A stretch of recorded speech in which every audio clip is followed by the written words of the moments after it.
சிங்கம் ஒரு சிங்கம் எப்போ எதுலயும் பெக்யூலியர் தான். ஒரு முறை சிங்கம் கர்ஜிச்சதுன்னா அந்த சவுண்ட்ல ஒரு 8 கிலோமீட்டருக்கு சும்மா அதிரும், எல்லா திசைகளும் அதிரும். அப்படிப்பட்ட அந்த சிங்கம் வேட்டைக்கு மட்டும்தான் வெளியில வரும், வேடிக்கை பார்க்கறதுக்கெல்லாம் வெளியில வராது.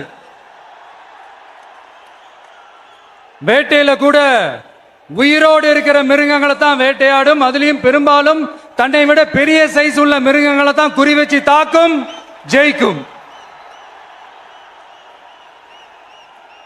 எவ்வளவு பசியில் இருந்தாலும் உயிர் இல்லாததை, கெட்டு போனதை தொட்டு கூட பார்க்காது.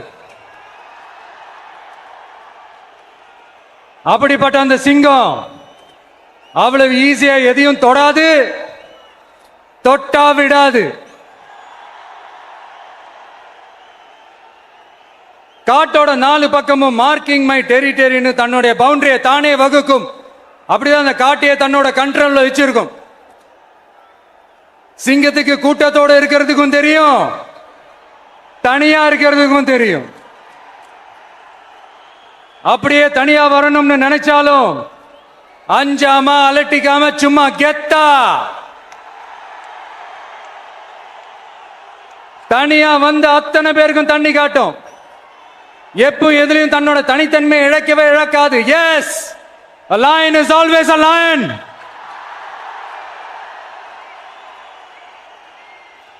There are so many jackals and other animals in the forest, but there will be only one lion. And even if it is single, it will be the king of jungle. It is not only a description but also a clear declaration. சிங்கத்தை பத்தி பேசிட்டு நம்ம சிங்க குட்டிகளையும் சிங்க பெண்களையும் பத்தி நம்ம பேசாம இருக்க முடியுமா? அவங்கள எப்படி நான் மறப்பேன்? அவங்க தான் என்னுடைய உயிராச்சே, என் நெஞ்சில் குடியிருக்கும்.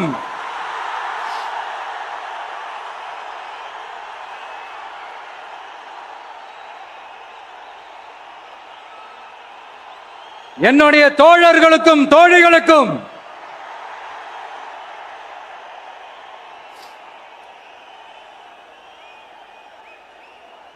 நேர்ல வர முடியாத சூழல்ல வீட்டில இருந்துகிட்டே நம்மளுடைய இந்த மாநாட்டுல நேரலை வாயிலாக கலந்துகிட்டு இருக்கிற என்னுடைய அம்மாக்கள், அக்கா தங்கைகள், அண்ணன் தம்பிகள், நண்பர்கள் அனைவருக்கும் என்னோட உயிர் வணக்கம். என்னோட உயிர் வணக்கம், என்னோட உயிர் வணக்கம்.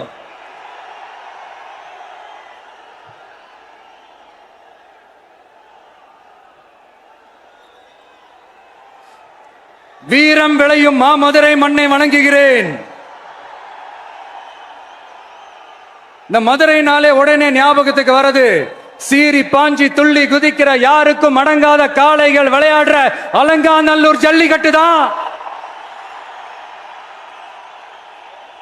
நம்ம வைகை ஆறுதான் அழகர் ஆத்துல இறங்குற வைபவம். மதுரை மீனாட்சி அம்மன் இந்த மண்ணோட உண்மையான குணம், உணர்வு பூர்வமான மண் இது. அது மட்டும் இல்ல, இந்த மண்ணில் வாழ்ற மக்களும் அப்படித்தான் உணர்வு பூர்வமான ஆளுங்க. நான் இந்த மண்ணில் கால் எடுத்து வச்ச உடனே ஒரே ஒருத்தரை பத்தி தான் மனசுக்குள்ள ஓடிக்கிட்டே இருந்தது. அவர் யாருன்னு உங்களுக்கும் தெரிஞ்சிருக்கும். சினிமானாலும் சரி, அரசியல்னாலும் சரி, நமக்கு ரொம்ப ரொம்ப பிடிச்சது புரட்சி தலைவர் எம்ஜிஆர் அவர்கள் தான். அவரோட பழகிறதுக்கு எனக்கு வாய்ப்பு கிடைக்கல. ஆனா அவரை மாதிரியே குணம் கொண்ட என்னுடைய அண்ணன் புரட்சி கலைஞர் கேப்டன் விஜயகாந்த் அவர்களோட பழகிறதுக்கு எனக்கு நிறையவே வாய்ப்பு கிடைச்சது. அவரும் இந்த மதுரை மண்ணை சேர்ந்தவர் தானே, அவரை மறக்க முடியுமா? தமிழ்நாட்டு மக்கள் உணர்வுபூர்வமா உண்மையா நம்ம பக்கத்திலே நிக்கிறவங்க, அதுக்கு ஒரு மிகப்பெரிய அடையாளம் தான் இந்த மதுரை மண். நம்ம தமிழக வெற்றி கழகம் கையில் எடுத்திருக்கிற அரசியலும் அப்படித்தான்.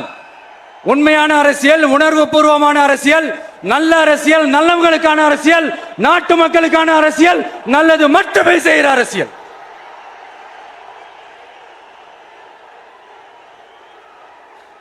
இதோ நம்மளுடைய இந்த இரண்டாவது மாநில மாநாடு வாகை சூடும் வரலாறு திரும்புகிறது. அப்படி இந்த மாநாட்டுக்கு பேர் வச்சிருக்கிறோம். 1967 1977 நம்ம தமிழக அரசியல் ஒரு மிகப்பெரிய ஆட்சி அதிகார மாற்றங்கள் ஒண்ணு நடந்துச்சு இல்லையா? அதே மாதிரிதான் அடுத்த வருஷம் 2026 அப்படி ஒரு வரலாறு திரும்ப போகுதுன்னு உறுதியா சொல்றதுக்கான மாநாடு தான் நம்மளோட இந்த இரண்டாவது மாநில மாநாடு.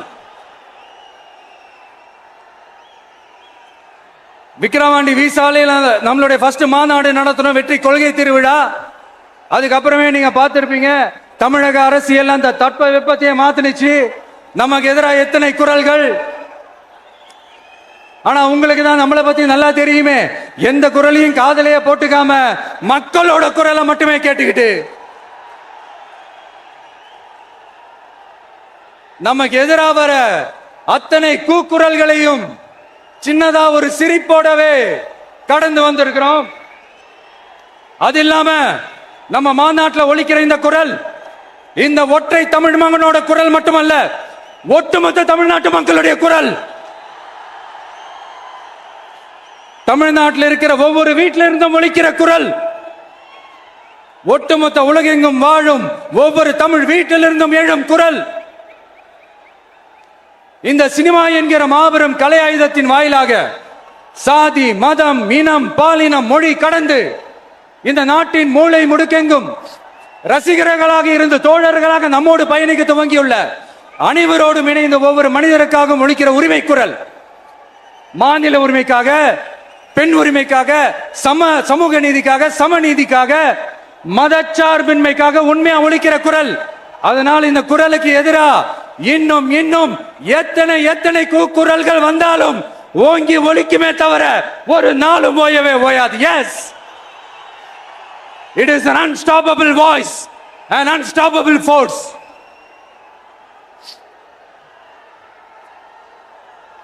நம்ம அரசியலுக்கு வர்றதுக்கு முன்னாடி, அட இவரெல்லாம் வரமாட்டாரியா, அவரே வரல, இவரே வரல, இவருங்க வர போறாரு அப்படின்ட்டு நிறைய பேர் ஜோஷியம் சொன்னாங்க. அப்புறம் நம்ம கட்சியினுடைய பேர் அறிவிச்சதுக்கு அப்புறம், பேரு தானே அறிவிச்சிருக்கிறாரு, மக்கள் கிட்ட பேர் வாங்கணும்ல, அதெல்லாம் முடியாதுன்னாங்க. அப்புறம் ரொம்ப முக்கியமா மாநாடுலாம் எவ்வளவு பெரிய விஷயம், அதெல்லாம் இவர் ஒத்தால எப்படி பண்ண முடியும், சும்மா பக்கத்துல புசியானதை வச்சுக்கிட்டு மாநாடுல எப்படி நடத்தி காட்ட முடியும், அதெல்லாம் அவங்களால முடியாது. அப்புறம் மழை பெஞ்சு எல்லாத்தையும் எடுத்துரும். ஏன், என் கூட இருக்கிறவங்களே கூட தான் சொன்னாங்க. அதுக்கப்புறம் என்ன நடந்துச்சுன்னு உங்க எல்லாருக்குமே தெரியும். இப்ப புதுசா ஒண்ணு சொல்ல ஆரம்பிச்சிருக்கிறாங்க. அது என்னடானா, ஆட்சியை பிடிக்கிறதெல்லாம் அவ்வளவு ஈஸி இல்லை இல்லையா.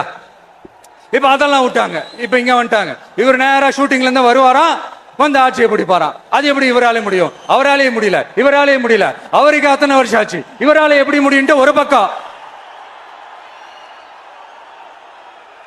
இன்னொரு பக்கம் கூட்டம் எல்லாம் ஓகே தான், அது எப்படி ஓட்டா மாறும் அப்படின்றது இன்னொரு பக்கம். இப்படி கதை, திரைக்கதை, வசனம், இயக்கம், பாடல்கள்,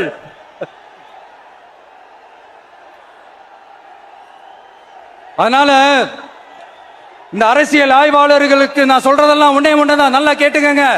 இந்த விஜய் ஏதோ இந்த பல லட்சம் பேர் கூடுற கூட்டத்தில் மட்டுமே இருக்கிறாரு அப்படின்னு மட்டும் தப்பு கணக்கு போட்டாதீங்க. ஏன்னா நம்மளுடைய இந்த கூட்டம் வெறும் ஓட்டா மட்டும் இல்லைங்க, வரப்போற தேர்தலில் மக்கள் விரோத ஆட்சியாளர்களுக்கு நாம வைக்க போற வேட்டா, நம்மளை கோட்டைக்கு அனுப்ப போற ரூட்டா இருக்க போதுன்னு சீக்கிரமாவே தெரிஞ்சுப்பீங்க. ஏன்னா கோடிக்கணக்கானவங்களோட ஹார்ட்லயும் வீட்லயும் ஏற்கனவே ஆல்ரெடி உயிரா, உணர்வா, உறவா இருக்கிறோம். நம்மளுடைய கனெக்ட் எல்லாம் வெறும் மக்களோட மட்டும்தான். நாம யாருன்னு அவங்களுக்கு தெரியும், அவங்க யாருன்னு நமக்கு தெரியும். நாமளும் நம்ம மக்களும் எப்படி இருக்கிறோம்னு எதிரிங்களுக்கு நல்லாவே தெரியும். இருந்தாலும் இந்த விஜய் எதுக்குப்பா வந்திருக்கிறாரு, இவர் என்ன புதுசா என்ன திட்டம்லாம் சொல்லிட்டாரு அப்படின்னு வேற நிறைய கேள்விகள். இந்த சொல்றேன் தெரிஞ்சுக்கங்க. பெண் குழந்தைகள், பெண்கள் மற்றும் வயசானவங்களோட பாதுகாப்புல தான் நம்ம பிரையாரிட்டியே. அடுத்து இளைஞர்கள், உழவர்கள், உழைப்பாளர்கள், நெசவாளர்கள், மீனவர்கள், ஆதரவற்ற முதியோர்கள், மாற்றுத்திறனாளிகள், மூன்றாம் பால் இனத்தவர்கள்னு இன்னும் யாருக்கெல்லாம் கவர்மெண்டோட ஒரு ஸ்பெஷல் அட்டென்ஷன் தேவையோ அவங்க எல்லாருக்குமான ஒரு கவர்மெண்ட் அமைக்கிறது தான் நம்ம இலக்கே. நான் ஏற்கனவே சொன்னதை தான் இங்க நான் திரும்பவும் சொல்றேன். நம்மளுடைய இந்த தமிழக வெற்றி கழகம் ஏதோ அரசியல் ஆதாயத்துக்காக தொடங்கப்பட்ட கட்சியெல்லாம் கிடையாதுங்க. கொள்கை கோட்பாடுகளோடு தந்தை பெரியார், பெருந்தலைவர் காமராஜர், அண்ணல் அம்பேத்கர், வீரமங்க வேலு நாச்சியார், மக்கள் சேவகர் அஞ்சலை அம்மாள், நம்மளுடைய 5 கொள்கை தலைவர்களோட வழிகாட்டுதல்களோடு தொடங்கப்பட்ட கட்சி. நம்ம ஸ்டாண்ட்ல நாம எப்பவுமே ஸ்ட்ராங்கா தாங்க இருக்கிறோம். அதுல எந்த மாற்றத்துக்கோ எந்த சமரசத்துக்கோ துளி கூட இடமில்லை. நம்மளுடைய ஒரே கொள்கை எதிரி பாஜக தான். நம்மளுடைய ஒரே அரசியல் எதிரி திமுக தான். எப்படி? நம்மளுடைய ஒரே கொள்கை எதிரி, நம்மளுடைய ஒரே அரசியல் எதிரி ஏதோ அண்டர் கிரவுண்ட் ஆதாயத்துக்காக டீல் போட்டுக்கிட்டு, டீல் பேசிக்கிட்டு, இந்த அலையன்ஸ் வச்சுக்கிட்டு இந்த ஊரை ஏமாத்துற கட்சி எல்லாம் நம்ம டிவிக்கே கிடையாதுங்க. யாருக்காகவும் எதுக்காகவும் எந்த பயமும் கிடையாது. மாபெரும் பெண்கள் சக்தி நம்மளோட இருக்கிறாங்க, மாபெரும் இளைஞர்கள் சக்தி நம்மளோட இருக்கிறாங்க, ஒட்டுமொத்த தமிழ்நாட்டு மக்களுடைய சக்தி நம்மளோட நிக்கிறாங்க. அப்படி இருக்கும்போது இந்தியாவில் இருக்கிற எல்லா ஸ்டேட்லயும் வாழ்ற நம்ம தமிழ் நெஞ்சங்கள் மட்டும் இல்ல, உலகம் பூரா 100க்கும் மேலான நாடுகள்ல வாழ்ற நம்ம தாய் தமிழ் உறவுகள் எல்லாருமே என்ன விஜய் தளபதி விஜய் இல்லனா விஜய் தளபதி இப்படி சொந்தம் கொண்டாடுற கோடிக்கணக்கானவங்களோட அன்பு மாசியும் நம்மளோட இருக்கும் போது, இவங்க எல்லாருமே நம்மளோட நிற்கும் போது எதுக்குங்க இந்த பாசிச பாஜகவோட நேரடி கூட்டணியோ இல்ல மறைமுக கூட்டணியோ உறவு வச்சுக்க? நாம என்ன உலகமாக ஊழல் கட்சி என்ன?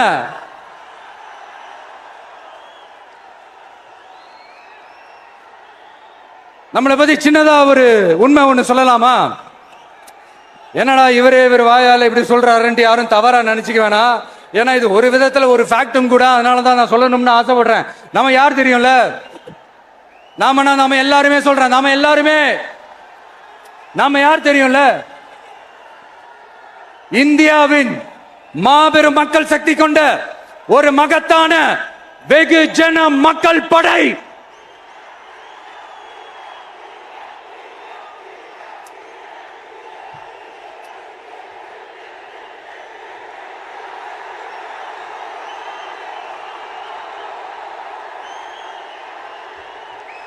அதனால நம்ம தலைமையில நாம் அமைக்க போற இந்த உண்மையான மக்களாட்சிக்கான அச்சாரமாக மாபெரும் மக்கள் சக்தியை அணி அணியாக நம்மளோட திரண்டு நிக்கிறப்போ இந்த அடிமை கூட்டணியில சேர வேண்டிய அவசியம் நமக்கு இருக்குங்க. நம்மளுடைய இந்த கூட்டணி சுயமிழந்த கூட்டணியெல்லாம் இருக்காது, சுய மரியாதை கூட்டணியா தான் இருக்கும். இந்த ஒரு பக்கம் RSS கிட்ட அடிபணிஞ்சுக்கிட்டு, இன்னொரு பக்கம் மதச்சார்பற்ற கூட்டணின்னு இந்த மக்களை ஏமாத்துற கூட்டணியெல்லாம் நம்ம கூட்டணி இருக்காது.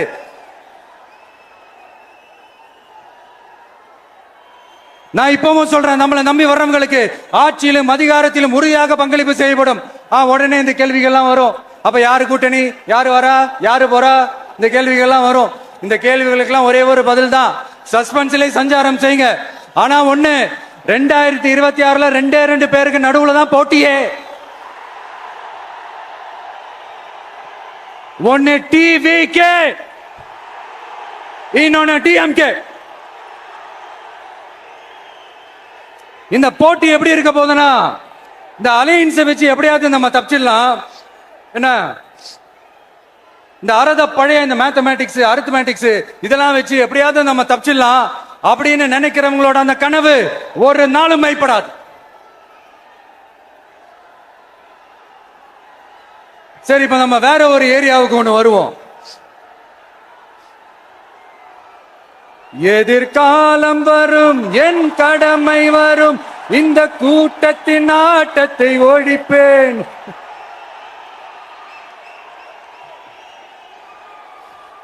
மக்கள் அரசியல் என்ற அந்த சவுக்க கையில் எடுக்கலாமா? யாருக்கு எதிரான கேக்குறீங்க? வேற யாரு? மறைமுக உறவுக்காரர்களான பாசிச பாஜகவும் பாய்சன் திமுகவும் தான். மாண்புமிகு பிரதமர் நரேந்திர மோடிஜி அவர்களே, 3வது முறையா ஒன்றியத்தோட ஆட்சி அதிகாரத்தை நீங்க தானே கையில் வச்சிருக்கிறீங்க. இல்ல, நாங்க தெரியாம தான் கேட்கிறோம்.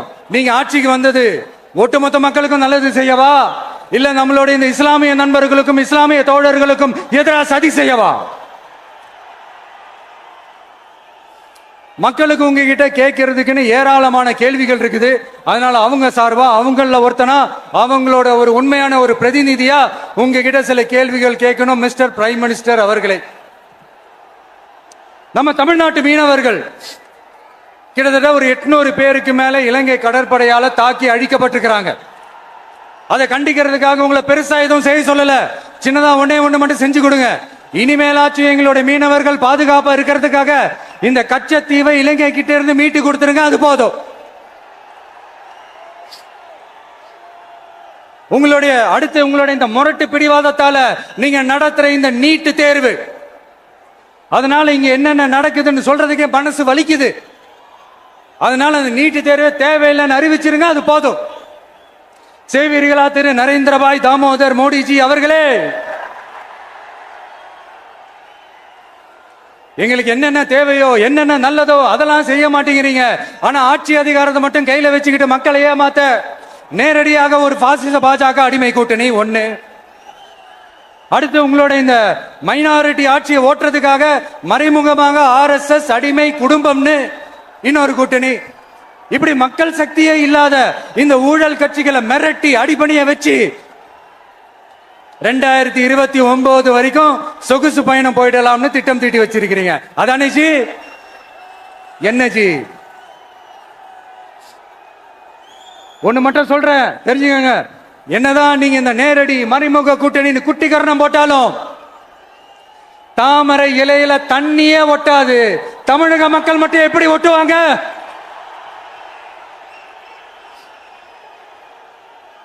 இங்க ஒரு MP சீட்டு கூட தரலன்றதுக்காக தமிழ்நாட்டுக்கும் தமிழ்நாட்டு மக்களுக்கும் எதுவுமே செய்யாம ஓரவஞ்சனை செய்யுது இந்த ஒன்றிய பாஜக அரசு. சங்கம் வச்சு தமிழ் வளர்த்த மண் இந்த மதுரை மண். அதனால இங்க அந்த கீழடியில கிடைச்ச ஆதாரங்களை எல்லாம் மறைச்சிட்டு எங்க நாகரிகத்தையும் எங்க வரலாறையும் அழிக்கிறதுக்காக உள்ளடி வேலை செய்யலாம்னு நினைக்கிறீங்க. தமிழ்நாட்டை தொட்ட என்ன நடக்கும் நீங்க பல உதாரணங்கள் இருக்குது. அதனால இதையெல்லாம் மறைச்சிட்டு எங்க மக்களை ஏமாத்திடலாம்னு மட்டும் நினைக்காதீங்க. மத நல்லிணக்கத்திற்கு பெயர் பெற்ற இந்த மதுரை மண்ணிலிருந்து சொல்றேன், உங்க எண்ணமெல்லாம் ஒரு நாளும் ஈடேறாது.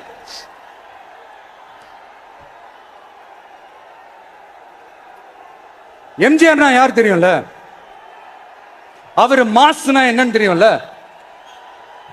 அவர் உயிரோடு இருக்கிற வரைக்கும் அந்த சிஎம் சீட்டை பத்தி ஒருத்தராலையும் நினைச்சு கூட பார்க்க முடியல, கனவு கூட காண முடியல. எப்படியாவது அந்த சிஎம் சீட்டை என்கிட்ட கொடுத்துருங்க, என் நண்பர் எம்ஜிஆர் திரும்ப வந்ததுக்கு அப்புறம் நான் திருப்பி கொடுத்துறேன்னு தன்னோட எதிரியை கூட மக்கள் கிட்ட கெஞ்ச வச்சவர் எம்ஜிஆர். எப்படி கெஞ்ச வச்சு? அதனால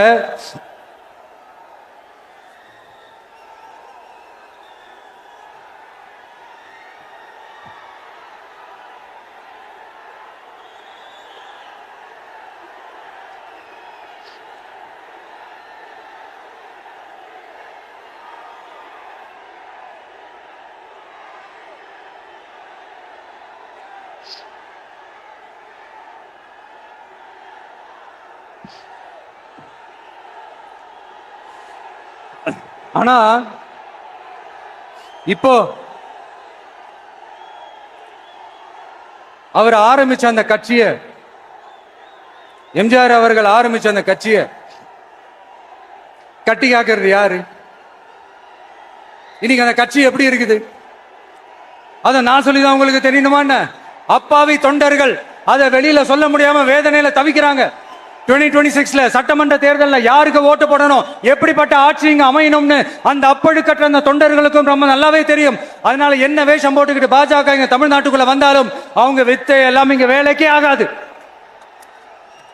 இப்படி பொருந்தா கூட்டணியா இந்த பாஜக கூட்டணி இருக்கிறதுனால இப்ப ஆட்சியில இருக்கிற இந்த வெற்றி விளம்பர மாடல் திமுக என்ன செய்துன்னு தெரியும்ல, பாஜகவோட உள்ளுக்குள்ள ஒரு உறவை ஒண்ணு வச்சுக்கிட்டு வெளியில எதிர்க்கிற மாதிரி ஒரு டிராமா ஒண்ணு பண்ணிக்கிட்டு, எதிர்கட்சியா இருந்தா போங்க மோடின்னு பலூன் விடுறது, ஆளுங்கட்சியா இருந்தா வாங்க மோடின்னு கொடை பிடிச்சுக்கிட்டு கும்பிடு போடுறது.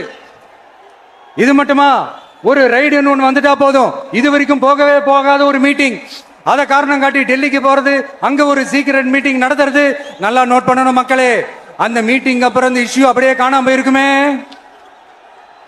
அதேதான் Stalin uncle, what uncle is very wrong uncle.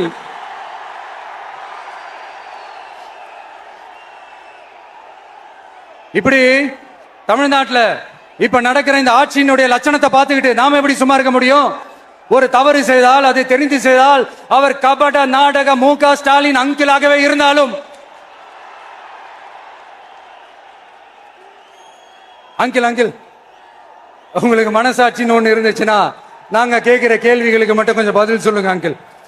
நீங்க நடத்துற இந்த ஆட்சியில நேர்மை இருக்கா, நியாயம் இருக்கா, ஊழல் இல்லாம இருக்கா, சட்டம் ஒழுங்கு சரியா இருக்கா, பெண்களுக்கு பாதுகாப்பு இருக்கா, பொதுமக்களுக்கு பாதுகாப்பு இருக்கா, இயற்கை வளங்களுக்கு பாதுகாப்பு இருக்கா? சொல்லுங்க மை டியர் அங்கிள், சொல்லுங்க.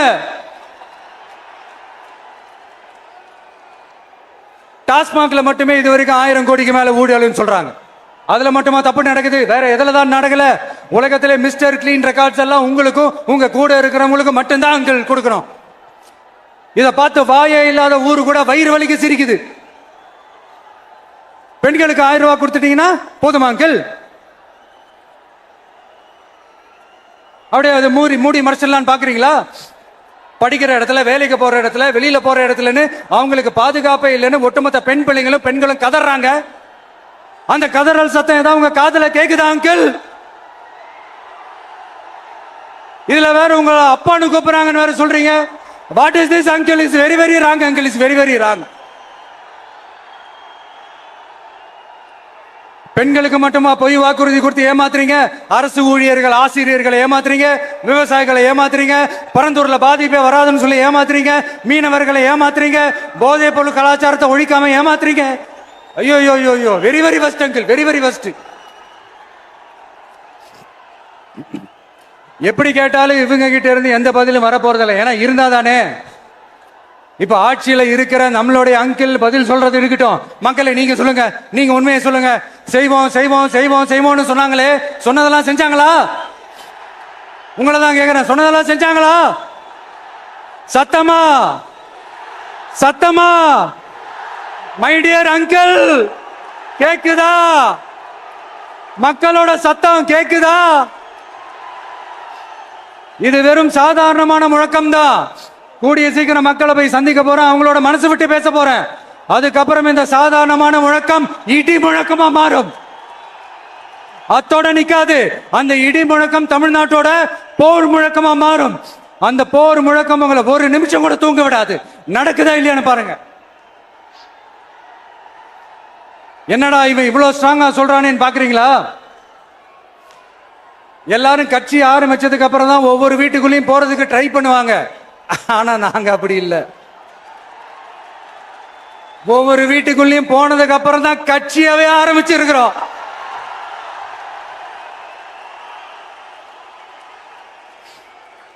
அதனால ஒட்டுமொத்தமா எல்லாருமா சேர்ந்து இந்த திமுக ஆட்சிய, கபட நாடக திமுக ஆட்சிய 2026 தேர்தலில் வீட்டுக்கு அனுப்புறோம். வீட்டுக்கு அனுப்புறோம். என்ன நண்பா, சரிதானே? என்ன நண்பி, செய்வீர்கள் தானே? இப்போ உங்களுக்கு சின்னதா ஒரு சர்ப்ரைஸ். நம்ம கட்சியினுடைய வேட்பாளர் பட்டியலை இப்ப நான் அறிவிக்க போறேன். மதுரை கிழக்கு வேட்பாளர் விஜய். இன்னும் முடிக்கல. ஒரு நிமிஷம், இன்னும் முடிக்கல. மதுரை மேற்கு வேட்பாளர் விஜய். மதுரை மத்தி வேட்பாளர் விஜய். மதுரை தெற்கு வேட்பாளர் விஜய். மதுரை வடக்கு வேட்பாளர் விஜய். மேலூர் விஜய். சோழவந்தான் விஜய். திருப்பரங்குன்றம் விஜய். திருமங்கலம் விஜய். உசிலம்பட்டி விஜய்.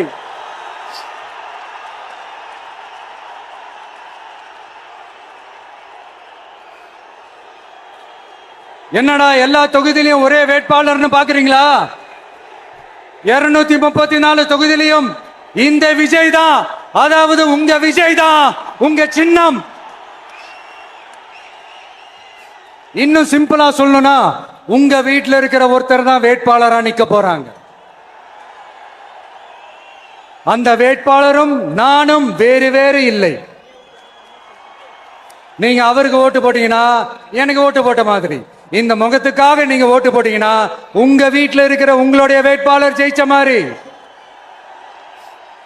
என்னடா இவர் ஏதோ ஓவரா சொல்றாருன்னு நினைக்க வேணாம். பிராக்டிக்கலா அப்படிதான் இருக்கும், அப்படிதான் இருக்கணும். நீங்களும் அப்படிதான் நினைப்பீங்கன்னு நான் நம்புறேன். ஏன்னா இது நம்மளை விட நம்ம எதிரிங்களுக்கு இன்னும் நல்லாவே தெரியும். அதனால எல்லா இந்த அதிகார பலம் எல்லாத்தையும் தூக்கிட்டு வந்துருவாங்க. வரட்டும், பாத்துக்கலாம். TVK will take it, TVK will meet it, TVK will compete with it and TVK will conquer it. TVK will conquer it.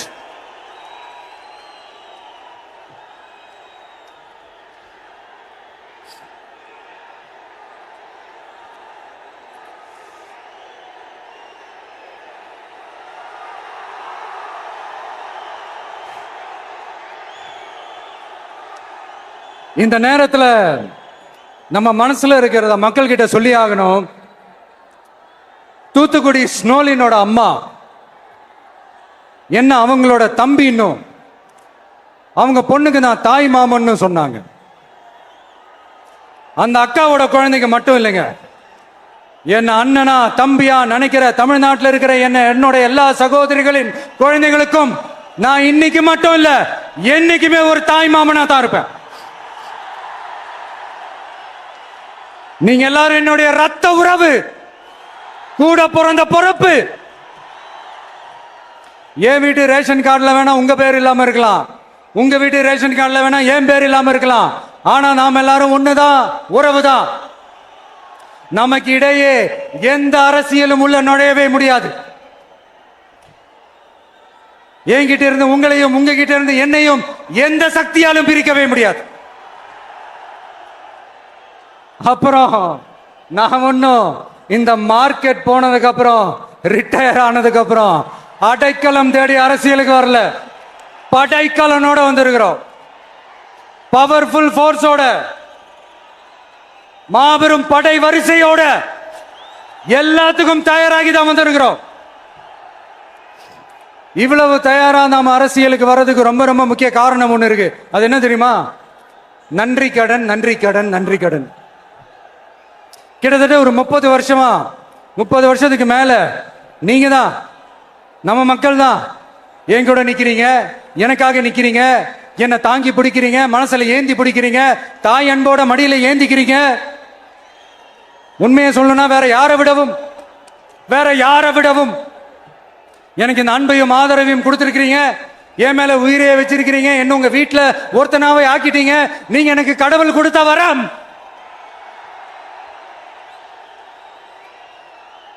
உலகம் பூரா நமக்காக நம்ம கூட நிக்கிற நம்ம மக்களை நான் எப்படி மறப்பேன்? நான் என் லைஃப்ல ரொம்ப உயிரா நினைக்கிறது பெண்களை, குழந்தைங்களை, இளைஞர்களை, உழைக்கிற மக்களை தான். இவங்க தான் நம்மளோட வகைரா. இதை பார்த்துதான் நம்மளோட எதிரிகளுக்கு பத்தி எரியுது. அதுக்காக நாம் என்ன செய்ய முடியும்? அதனால நம்ம உறவுகளை, சொந்தத்தை, வகைராவை யாருக்காகவும் எதுக்காகவும் விட்டு கொடுக்க முடியாது இல்லையா? Here at this moment among this August gathering, I want to open my heart and say I enjoy people, I respect people, I worship people.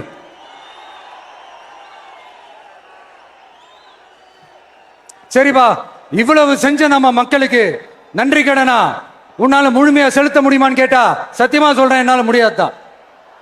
இன்னும் எத்தனை ஜென்மம் எடுத்தாலும் அந்த நன்றி கடனை என்னால தீர்க்கவே முடியாது. அப்புறம் என்ன மானாவுக்கடா நீ வந்திருக்க அதானே கேக்குறீங்க? மைண்ட் வாய்ஸ் கேட்ட மாதிரி இருக்கு. வாழ்நாள் முழுக்க நம்ம மக்களுக்காக ஆதரவா துணையா நிக்கிறத தவிர, அவங்களுக்காக உழைக்கிறத தவிர எனக்கு வேற எந்த எண்ணமும் இல்லை. எனக்கு இப்ப வேற வேலையும் இல்லை. இனிமே எனக்கு இதுதான் என் வேலையே, என் கடன் இனி என் மக்களுக்கு பணி செய்து கிடப்பதே. இப்படியா ஹார்ட் டு ஹார்ட் யதார்த்தமா பேசிய பழகிட்டோம். இதுக்கு மேலேயும் எனக்கும் மக்களுக்கும் இடையே இருக்கிற அந்த உறவை பத்தி நான் பேச ஆரம்பிச்சேன்னா ஒரு மாதிரி எமோஷனல் ஆயிடுவேன். அப்புறம் அதை கண்ட்ரோல் பண்றது ரொம்ப கஷ்டம். அதனால என்ன மனசார நேசிக்கிற நம்ம மக்களுக்கு ஒன்னே ஒன்று சொல்றேன், இந்த விஜய் உங்க விஜய், உங்களுக்கான விஜய், உங்களுக்காக மட்டுமே இருக்கிற விஜய். உங்க கூட நிக்க, உங்களுக்காக நிக்க, உண்மையா நிக்க, உணர்வோட நிக்க, உறுதியா நிக்க, உங்க கூட பேச, உங்களுக்காக பேச, உண்மையா பேச, உணர்வோட பேச, உறுதியா பேச, உங்களுக்காக சேவை செய்ய உங்க விஜய் நான் வர.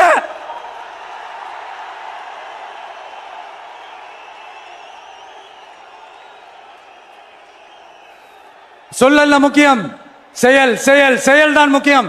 செய்கை தான் சும்மா சிறப்பா இருக்கணும். நான் ஆட்சிக்கு வந்தேன்னா சும்மா அது செய்வேன், இது செய்வேன், நல்லது செய்வேன், உருட்டுவேன், புரட்டுவேன், அதெல்லாம் கிடையாது. செய்யறதுக்கு, நல்லது செய்யறதுக்கு, நல்லது செய்யறதுக்கு மட்டும்தான் இந்த விஜய். அப்புறம் ஒரு அரசியல் தலைவன் அவன் சினிமாக்காரனா, நல்லவனா, கெட்டவனா, இதெல்லாம் தாண்டி அவன் உண்மையானவனா, அதுதான் ரொம்ப ரொம்ப முக்கியம். இது சம்பந்தமா ஒரு குட்டி கதை ஒன்று சொல்றேன். ஒரு நாட்டில் ஒரு ராஜா தனக்கு பக்கபலமா இருக்கிறதுக்காக, கூட துணையா இருக்கிறதுக்காக ஒரு தளபதியை தேடுறாரு. சரியான தகுதிகளோட ஒரு 10 பேர் செலக்ட் ஆகுறாங்க. ஆனா அதுல ஒருத்தர் மட்டும் தான் செலக்ட் பண்ணணும். அதனால அந்த ராஜா என்ன பண்றாருன்னா ஒரு டெஸ்ட் வைக்கிறாரு. அந்த 10 பேர் கையிலையும் விதை நெல்லை கொடுத்து இதை நல்லா வளர்த்து கொண்டு வாங்க, ஒரு 3 மாசம் கழிச்சு வாங்கன்னு சொல்லி அனுப்பி வச்சிடுறாரு. 3 மாசம் கழிச்சு வரும்போது அதுல ஒருத்தர் ஆளு உயரத்துக்கு வளர்த்திருந்தாரு, ஒருத்தர் தோல் உயரத்துக்கு வளர்த்திருந்தாரு. அதுல ஒரு 9 பேரும் நல்லா வளர்த்து கொண்டு வந்திருந்தாங்க. ஒருத்தர் மட்டும் வெறும் தொட்டியோடவே வந்தாரு. என்னன்னு கேட்டதுக்கு, நானும் தண்ணி ஊத்தி ஊத்தி பாக்குறேன், உரம் வச்சு வச்சு பாக்குறேன், வளரவே மாட்டேங்குது ராஜா, என்ன பண்றதுன்னு தெரியலன்னு சொன்னதுக்கு ராஜா அவரை கட்டி அணைச்சிக்கிட்டு, இனிமே நீதான் என்னுடைய தளபதி, எல்லா அதிகாரமும் உனக்கு தான் சொன்னாரு. ஏன்னா அந்த 10 பேர் கையிலையும் ராஜா கொடுத்தது அவித்த விதை நெல், அது முளைக்கவே முளைக்காது. அந்த 9 திருட்டு பயலும் என்ன பண்ணிருக்காங்கன்னா வேற விதை நெல்லை வாங்கி அதை வளர்த்துட்டு ராஜாவையும் மக்களையும் ஏமாத்திருக்கிறாங்க. ஆனா இவர் மட்டும் உண்மையை போட்டு உடைச்சிட்டார். அதனால ஒரு நாட்டுக்கு திறமை எந்த அளவுக்கு முக்கியமோ அந்த அளவுக்கு உண்மையும் நேர்மையும் முக்கியம். இப்போ நீங்க எல்லாரும் தான் அந்த ராஜா. நீங்க தேர்ந்தெடுக்க போற அந்த தளபதி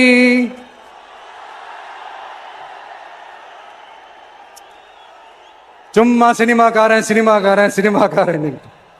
அம்பேத்கர் அவர்களை தோக்கடிச்சது சினிமாக்காரன் இல்ல, அரசியல்வாதி. காமராஜர் அவர்களை தோக்கடிச்சது, இங்க விருதுநகர் பகுதியில் தோக்கடிச்சது சினிமாக்காரன் இல்ல, இன்னொரு அரசியல்வாதி. இன்னைக்கும் நம்ம கூட வாழ்ந்துட்டு இருக்கிற நல்ல கண்ணு ஐயாவை தோக்கடிச்சது சினிமாக்காரன் இல்ல, அரசியல்வாதி. இப்படிப்பட்ட நல்ல நல்ல தலைவர்களை எதிர்த்து நின்று தோக்கடிக்கணும்னு அந்த எண்ணத்தை உருவாக்குனது சினிமாக்காரன் இல்ல, அரசியல்வாதி. அதனால எல்லா அரசியல்வாதியும் அறிவாளியும் கிடையாது, எல்லா சினிமாக்காரனும் முட்டாளும் கிடையாது. கான்பிடண்டா இருங்க, நல்லதே நடக்கும், வெற்றி நிச்சயம். மீண்டும் சந்திக்கும் வரை நன்றி, வணக்கம்.